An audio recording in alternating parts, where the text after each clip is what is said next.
People have long been fascinated with the seemingly magical list of the 7 wonders of the ancient world. The Greeks who compiled the list found the number 7 mystically significant, perhaps because it was the number of the 5 known planets along with the sun and the moon. Historian Herodotus created one of the early lists.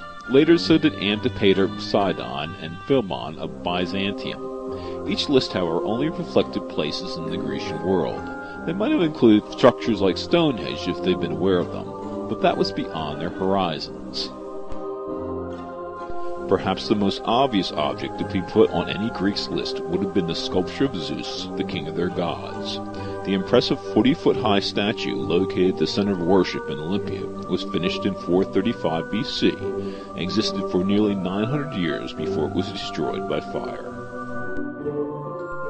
Another obvious entry on any list had to be Egypt's Great Pyramid at Giza. It was already 2,000 years old at the time the lists were being made. The massive tomb, at 480 feet high, over 146 meters, will remain the tallest man-made structure until the 14th century, and is the only member of the list of ancient wonders that still stands today.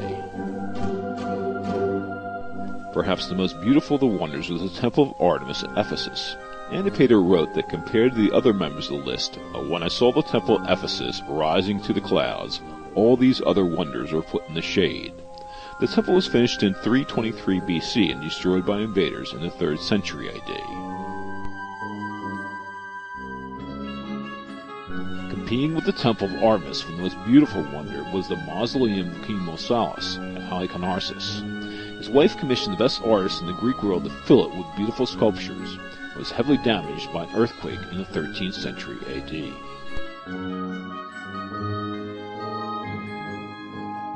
No list would have been complete without the colossal statue of the god Helios built on the island of Rhodes in 292 BC. The bronze sculpture, as tall as our modern Statue of Liberty, only stood for a little over a half-century before it was felled by an earthquake and never rebuilt.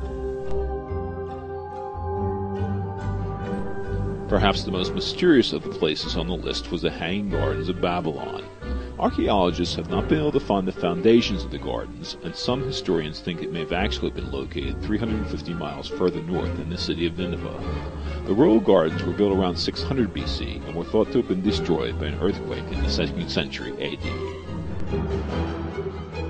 On some early lists, Babylon also hosted another wonder, its walls, which were said to be hundreds of feet high and 56 miles in length. 280 BC, however, work was completed on the Pharaoh's Lighthouse at Alexandria, Egypt. This displaced the walls of Babylon as the 7th item. The 450-foot-tall lighthouse was the last addition to the list and considered the only wonder which actually had a practical function. The lighthouse was brought down by an earthquake in 1303 AD.